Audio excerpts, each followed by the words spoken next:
Frozen shoulder कंधे का जाम होना या रेस्ट्रिक्टेड कंधे का मूवमेंट होना, जिसे मेडिकल टर्म में एडेसिव कैप्सुलाइटिस बोला जाता है। दरअसल में ये धीरे धीरे डेवलप होने वाली बीमारी है जो मुख्यतः 3 स्टेज से होकर गुजरता है। इसमें पहला स्टेज होता है फ्रीजिंग स्टेज।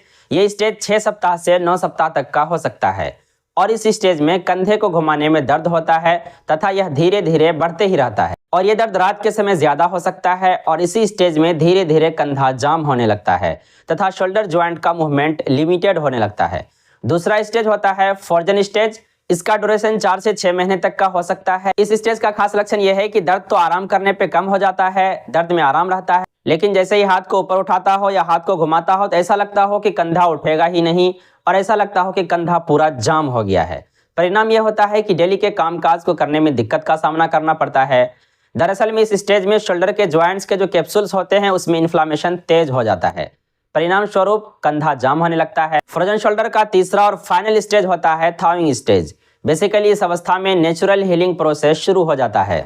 दरअसल में इस अवस्था में होता यह है कि हमारे कंधों के जो कैप्सूल्स होते हैं जिसमें कि सूजन आ गया था और वहां पर स्कार टिश्यू बन गया था, जिसके वजह से कंधों को मोड़ने में तकलीफ हो रही थी, कंधा घुमाने में दिक्कत का सामना करना पड़ रहा था या जो भी परेशानी कंधों के जोड़ से रिलेटेड आ रहा था, उन सभी में नेचुरल तरीके से उसका हीलिंग शुरू हो जाता है, वह ठीक होना शुरू हो जाता है। तब जाहिर सी बात है कि जब हीलिंग होगा तो धीरे धीरे दर्द में भी आराम मिलेगा और कंधों को घुमाने में आई तकलीफ भी धीरे धीरे कम होती जाएगी। चलिए अब बात कर लेते हैं कि आखिर फ्रोजन शोल्डर का क्या क्या कारण है। दोस्तों, इसका आज तक कोई एग्जैक्ट कारण पता नहीं चला है, बल्कि किसी न किसी डिजीज या बीमारी के साथ इसका लिंक होता है, जैसे शोल्डर इंजरी या सर्जरी। इसके वजह से भी वहां के कैप्सूल्स में सूजन आ सकती है तथा रेस्ट्रिक्टेड ज्वाइंट्स मूवमेंट हो सकता है।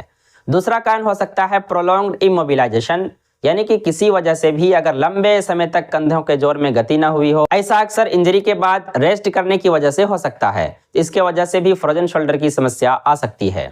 इसके अलावा diabetes, thyroid problem, heart disease की वजह से भी फ्रोजन शोल्डर की समस्या आ सकती है, क्योंकि इसके वजह से इन्फ्लामेशन में बढ़ोतरी हो जाती है तथा ब्लड सर्कुलेशन एवं कनेक्टिव टिश्यू में भी परेशानी आ जाती है।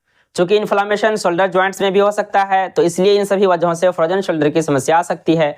दरअसल में डायबिटीज की वजह से शरीर में जो एक्स्ट्रा शुगर होता है वह कनेक्टिव टिश्यू के प्रोटीन से अटैच हो जाता है, जिसकी वजह से वह ज्वाइंट्स के कैप्सूल्स की इलास्टिसिटी में कमी ला देती है, यानी कि लचीलापन कम हो जाता है, जिसकी वजह से फ्रोजन शोल्डर की समस्या आ सकती है। और डायबिटीज की वजह से कुछ न कुछ वेस्कुलर कॉम्प्लिकेशन हो सकते हैं। उसके वजह से जो शोल्डर होता है वहां पर पुअर ब्लड सप्लाई होने लगता है और उसके कारणवश वहां पर हीलिंग प्रक्रिया थोड़ा धीमे हो जाता है और यही वजह है कि वहां पर स्कार टिश्यू कैप्सूल्स में बनने लगते हैं और वह कंधा जाम होने यानी कि फ्रोजन शोल्डर का कारण बन सकता है। डायबिटीज की वजह से ऐसा भी हो सकता है कि यह कोलेजन के फॉर्मेशन को बढ़ावा दे सकता है और इसका नतीजा यह हो सकता है कि ज्वाइंट्स के कैप्सूल्स में थिकनिंग और स्टिफनेस का कारण बन सकता है, यानी कि कोलेजन के डिपोजिशन की वजह से जो कैप्सूल्स होता है वह धीरे धीरे मोटा होने लगता है और एक्स्ट्रा टिश्यू डिपॉजिट होने लगेंगे और उसके वजह से कंधा जाम हो सकता है।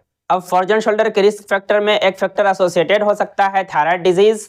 दरअसल में थायराइड से रिलेटेड आमतौर पर 2 बीमारियां होती है, एक होता है हाइपरथायराइडिज्म और एक होता है हाइपोथायराइडिज्म। जो हाइपोथायराइडिज्म होता है उसमें थायराइड हार्मोन के कम निकलने की वजह से जो बॉडी का बेसल मेटाबॉलिक रेट होता है और बॉडी की जो नॉर्मल मेटाबॉलिक एक्टिविटी होती है वह स्लो डाउन हो जाती है। नतीजा इसका यह होता है कि नॉर्मल हीलिंग प्रोसेस जितना जल्दी से होना चाहिए उतना जल्दी नहीं होता है। मान लीजिए कि शोल्डर ज्वाइंट में कभी चोट लग गई, इंजरी हो गई और वहां पर अगर हीलिंग प्रोसेस जल्दी हो जाता तो सही से ठीक हो जाता, लेकिन इस स्थिति में हीलिंग प्रोसेस स्लो हो गई है क्योंकि थायराइड हार्मोन कम निकल रहे हैं। इसके वजह से वहां पर स्टिफनेस आने लगती है और कैप्सूल्स में इन्फ्लेमेशन की प्रक्रिया भी तेज हो जाती है। यही वजह है कि हाइपोथायराइडिज्म भी फ्रोजन शोल्डर के कारणों में से एक एसोसिएटेड फैक्टर हो सकता है। तीसरा एसोसिएटेड फैक्टर हो सकता है हार्ट डिजीज। दरअसल में हार्ट डिजीज में होता यह है कि जो ब्लड वेसल्स होते हैं उसमें ब्लड की सप्लाई कम हो जाती है और जब शोल्डर ज्वाइंट्स में ब्लड सप्लाई कम होगी तो वहां पर हीलिंग की प्रक्रिया स्लो डाउन हो जाएगी। जितनी जल्दी हीलिंग होनी चाहिए उतनी जल्दी हीलिंग नहीं होती है क्योंकि वहां पर प्रॉपर ब्लड सप्लाई नहीं होता है।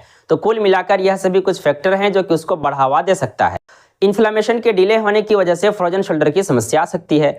इसके अलावा कुछ ऑटो इम्यून कंडीशन जैसे कि रूमेटॉइड आर्थराइटिस तथा हार्मोनल चेंजेस भी फ्रोजन शोल्डर का कारण बन सकता है। तो चलिए अब कुछ महत्वपूर्ण होम्योपैथिक मेडिसिन की बात कर लेते हैं जो कि फ्रोजन शोल्डर जैसी तकलीफदेह स्थिति को दूर करने में काफी मुफीद साबित होता है। तो इस स्थिति को दूर करने की एक होम्योपैथिक मेडिसिन हो सकती है दोस्तों रस्टॉक। इसका खास लक्षण यह होता है कि जो कंधों का जोड़ होता है वहां पर बहुत ही ज्यादा खिंचाव, अकड़न जकड़न का एहसास होता है और उसके साथ साथ जब कंधों के जोड़ में गति होती यानी कि हाथ को उठाते हैं या घुमाते हैं तो उस टाइम दर्द में बढ़ोतरी हो जाती है और दर्द से राहत पाने के लिए मरीज बेचैन रहता है, रेस्टलेस रहता है और कंधों को हिलाते रहता है। दूसरी महत्वपूर्ण मेडिसिन हो सकती है दोस्तों ब्रायोनियाल्बा। इसका खास लक्षण यह है कि इस कंडीशन में मरीज को थोड़ा सा भी कंधा हिलाने पर बहुत ही ज्यादा तकलीफ का सामना करना पड़ता है और शोल्डर ज्वाइंट के कैप्सूल में सूजन आ जाती है और इसका खास लक्षण यह है कि इसमें मरीज बहुत ही ज्यादा चिड़चिड़ा हो जाता है तथा उसे बिल्कुल ही अकेला छोड़ देने पर और शांत रहने पर अच्छा लगता है। नेक्स्ट मेडिसिन हो सकती है सैंगुइनेरिया कैनाडेंसिस। यह मेडिसिन दाहिने साइड के फ्रोजन शोल्डर के केस में बहुत ही मुफीद साबित होता है और इसका खास लक्षण यह है कि इसमें जो दर्द होता है वह रेडिएट करता है, यानी कि फैलता है अपर आर्म से लेकर गर्दन तक। और इसमें जो फ्रोजन शोल्डर की समस्या होती है वह नमी वाले वातावरण में तथा ठंडक से बढ़ती है तथा थोड़ी बहुत गर्मी से आराम मिलती है। नेक्स्ट मेडिसिन हो सकती है दोस्तों फेरामेट। इसका लक्षण यह है कि जो हाथ होता है उसमें कमजोरी का एहसास होता है, यानी कि हाथ को उठाते समय जितनी ताकत मिलनी चाहिए उतनी ताकत नहीं मिलती है तथा दर्द कभी अचानक से बहुत ज्यादा हो जाता है तथा अचानक से कम हो जाता है और ये उस व्यक्ति में ज्यादा इंडिकेटेड होता है जो कि बहुत ज्यादा कमजोर हो तथा जोड़ों के कमजोरी और मसल्स के वीकनेस को दूर करने के लिए भी इसका इस्तेमाल किया जाता है। और अगर फ्रोजन शोल्डर के साथ साथ उसको एनीमिया की कंडीशन में हो तो भी इस मेडिसिन को प्रयोग में ला सकते हैं। नेक्स्ट मेडिसिन हो सकती है दोस्तों कॉस्टिकम। यह तब मुफीद साबित होता है जबकि कंधे के जोड़ में टियरिंग पेन विद स्टिफनेस हो, ऐसा लगता हो कि कंधे का जोड़ फटा जा रहा है और ऐसे मरीजों की परेशानी रात में तथा ठंडे वातावरण में बढ़ती हो। और कॉस्टिकम का एक खास मेंटल सिम्टम्स यह होता है कि इनजस्टिस के प्रति बहुत ज्यादा सेंसिटिव होता है, यानी ऐसा लगता है कि कहीं मेरे साथ कोई अन्याय ना हो जाए। यह मेंटल सिम्टम्स मिले और उसके साथ साथ कुछ फिजिकल सिम्टम्स मिले तो आप आराम से इस मेडिसिन का इस्तेमाल कर सकते हैं, बहुत ही अच्छे रिजल्ट हासिल कर सकते हैं। नेक्स्ट मेडिसिन हो सकती है दोस्तों रूटा।